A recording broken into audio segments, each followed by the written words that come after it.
Another week, boys, and another TWAB. This week at Bungie, we wanted to start this TWAB off by speaking about the tragic events from earlier this week. The violence against the Asian American community in Atlanta wasn't an isolated event. Hate crimes against Asian Americans have recently surged across major cities in the US over the last year. Everyone at Bungie stands with the Asian community during this difficult time, and our hearts go out to the victims of this senseless act and their families. One of our goals is to continue to build communities around our games where everyone feels safe to be who they are and free to build friendships without the fear of hate or discrimination. Please join us in making a donation to aid efforts that provide support and advocacy to those in need. To donate and support, learn more on how you can help by visiting I'mReadyMovement.org. Thank you for supporting our AAPI families and friends. Enjoy the TWAB. All right, yeah, people be crazy, man. I only caught like the tail end of the news, but yeah, some hate crimes going out there. Defend yourself, fellas. Seriously, defend yourself. Moving on. This week at Bungie, the Grandmasters have begun. The most challenging difficulty of Nightfalls premiered this week as Grandmasters kicked off with a trip into Devil's Lair. Battle your way through champions to once again face a familiar foe in Sepic's prime. As it's Nightfall week, crank that music up to 11. We need to do that, by the way. I had music off all week long. We need to crank it up the next time we do the Nightfall. Now, if loot is at the front of your mind, your first taste of PvE Adept Weaponry is available. We've been seeing numerous Guardians showing off their Adept Swarm machine guns and discovering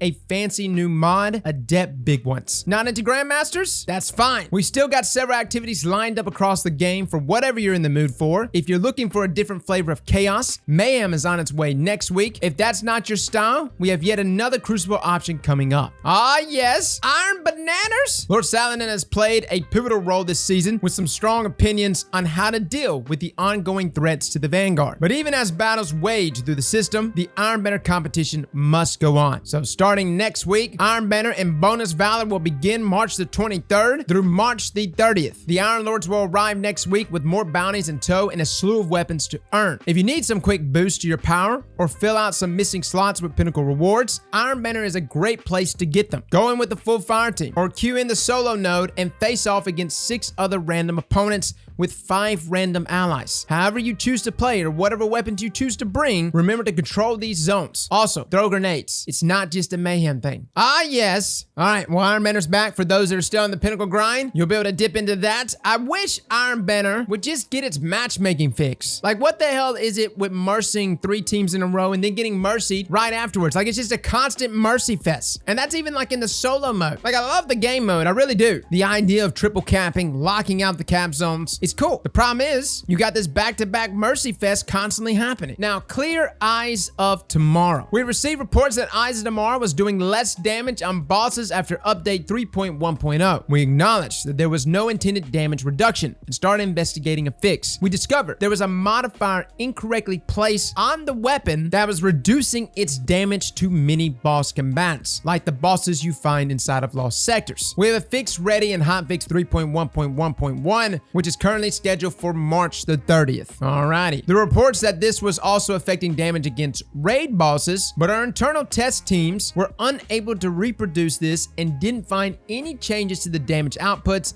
against big baddies like Shanix while using several different combinations of buffs and debuffs. We appreciate all the reports on this issue that lead to this fix, but that's not all. There is other chatter in the air about this highly coveted launcher of mini rockets. Drop rate change. We've also seen a lot of feedback that Eyes of Tomorrow is not dropping for many players despite numerous clears on multiple characters. We've been digging into this and discovered that bad luck protection was mistakenly being applied on a per character basis instead of across the entire account. Want the TLDR? We got you. In an upcoming hotfix 3.1.1.1, we've collapsed all of your account raid completions into a single value, so bad luck protection applies properly no matter which character you run the raid on. This applies retroactively, so if you still haven't gotten a drop yet, you will have the corrected drop chance after the fix goes live, depending on how much raiding you have done already. Well, good. That means more people should get the rocket launcher. I'm kind of bummed out that the damage on Eyes of Tomorrow is working as attendant against bosses, right? I think legendary rocket rocket launchers outclass Eyes of Tomorrow. I haven't really sat down and like tested things. I'm just kind of like basing this off of like Scrubs videos and other people's videos. But hands down, this is like one of my favorite rocket launchers in the game. It really feels like Bungie's going out of their way to avoid a Gjallarhorn situation, which seems odd to me considering that they are increasing the drop chance of this weapon, meaning more people should have it. So it's not necessarily a Gjallarhorn situation considering that Gjallarhorn was so rare to get. Now, do you like getting into the weeds of making video games? Then keep reading. The original design intent of Bad Luck Protection for Eyes of Tomorrow was to increase your chances of obtaining it with each weekly clear on your account, eventually reaching a 100% guaranteed drop if RNG had been particularly unkind to you. The goal was to reward folks for raiding consistently week over week, rather than binging a dozen of runs in a single week. Another goal was to ensure single character players were not at a huge disadvantage, as we didn't want the benefit of Bad Luck Protection to require raiding across 3 characters. Ah, there it is. With those goals in mind, we set it up that each character has a weekly chance at the exotic, but the Bad Luck Protection count only accumulates once per week across the entire account. This means that players raiding on 3 characters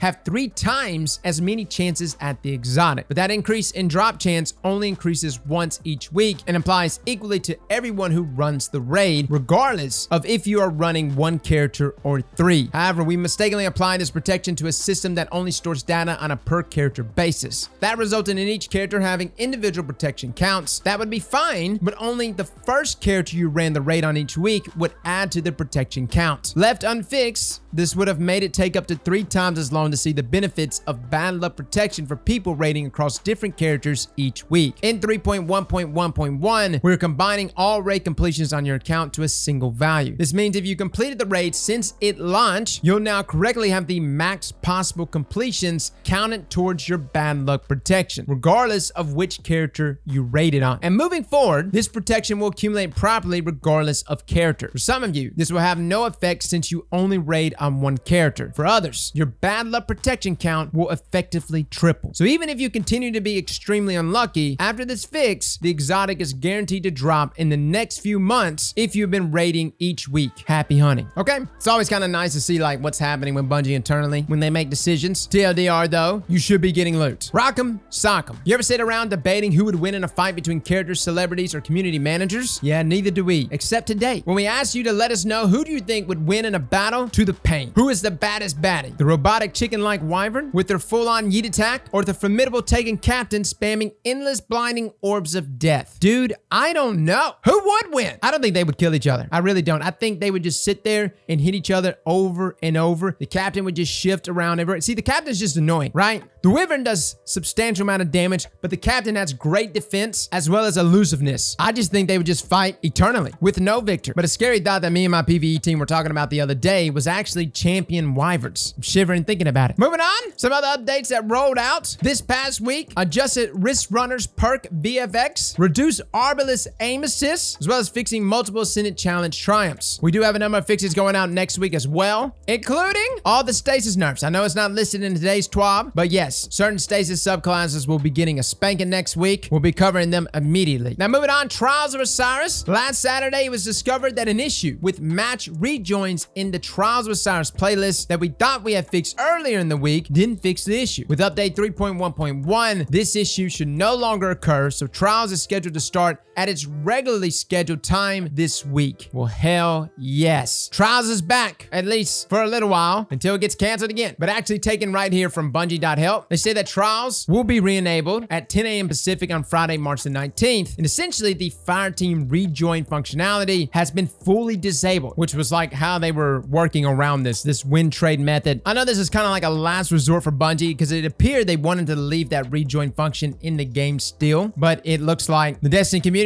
always finds a way. So Bungie just got rid of that crap. Now, as a final note here from Cosmo, we are getting deep into Season of the Chosen. Things are heating up and we still have more to come. Next week, a brand new strike is going live for Season Pass owners. Prepare to face off directly against the Cabal as a champion of humanity. Love, Cosmo. Yep, new strike next week, guys. It's the one with the big giant tank. We're gonna find ourselves inside the Cabal war machine. Sounds kind of hot, but it's been a hot minute since we had a actual like new strike. So yeah, I'm looking forward to it. Guys, let me know what you think about today's TWAB. I know it's not the most eventful TWAB, but again, the big things that are coming next week, of course, are the stasis nerfs. Considering that Bungie didn't add anything to today's TWAB, TWAB. I'm under the impression what we got last week is pretty much what's going to be in the patch notes. Well, fellas and ladies, thank you all for coming and watching, and as always, slap that like button like your mama told you right.